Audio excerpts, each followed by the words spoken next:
Hey guys, welcome back to my channel. Today we are going to talk a little bit about quilling and bathing your hedgehog. So first off, quilling. Remy is quilling right now. She's not out here because she's still asleep. It's too early for her to be up. But she is losing her quills and growing new ones. Here are some of the ones that we saved. You can see on the quills here that at the end there's a little, almost looks like a follicle if you pull a piece of your hair out on the end of that. That's a good indication that it's a naturally lost quill, though that's not what that means all the time. These are not all of the quills that she's lost. These are just the ones that I've noticed and, you know, took the time to save. But quilling usually happens 3 times in a hedgehog's first year of life. Once when it's still with its mother, and then halfway through its first year, and then at the end. Now, that's not always what happens, but that's generally what you can expect. So when a hedgehog is quilling, it can be a little bit painful, and what we can do to help with that is we can give them a bath and use some moisturizer and just help keep their skin moist and keep them more comfortable. Now, there are different ways that you can do that, but to start off, they can get a bath. So what I usually do is I have the water like this and I just plug it up in the sink and I feel it so it's warm enough that I would consider it like for a baby's bottle. And then it only needs to be about this deep just to get your hedgehog a little bit wet. And to bathe your hedgehog, you can use a little toothbrush. So if you just have a little cheap one, that works. And you just put a little dollop of body wash. I use the Aveeno. It soothes the itchy, dry skin, so I figured that would be good for when she's quilling.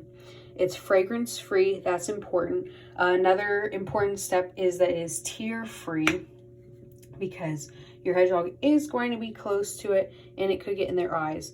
And then you just do a little tiny dollop like you would with your toothpaste, and that should be sufficient for bathing your hedgehog. You don't want too much body wash because then they can clog their pores and it can actually cause more of a problem.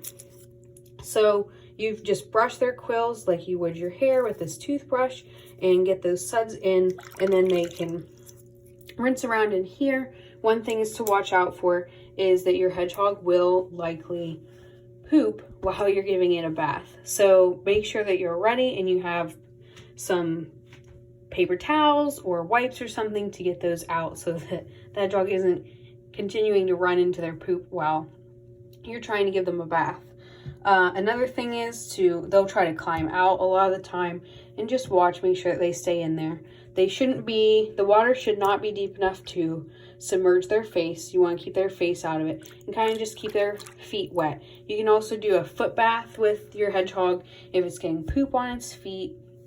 That way you can do that in between baths. You can do that a foot bath as much as you want, and that just keeps their feet free of any poop. I'd only give a bath about 1-2 times a month because you don't want to give them a bath too much. You can dry them off with just a little hand towel. I like to wrap Remy up. One important thing is to make sure that they are wrapped up the whole time that they are drying. So back to quilling, it is important you can add in a couple of things to help with quilling. So to help with quilling, you can use different types of oil. I like to use coconut oil, though not everybody likes to do that. And I just used about a teaspoon or so and put that in her bath water to get her all sudsed up in. And then when I emptied it and the rinse water didn't have any in it, after I gave her a bath. Another thing you can do is you can give them flaxseed oil. You can use olive oil, a couple things like that. Be careful what kind of oils they use. Make sure they're hedgehog friendly. If you have any questions, you can comment down below and I will look into it for you and make sure. The important thing with coconut oil and any of your oils is to make sure you're not using too much, because that can cause a problem, just like bathing with your hedgehog, that their pores become clogged and it creates more of a problem They can also get dry skin if you use too much of the moisturizers, because it will get dried up on them. All right. So if you subscribe to my channel and watch my hedgehog playlist, I'll keep posting more videos and adding them. If you have any questions, leave them in the comments down below. All right. Thank you.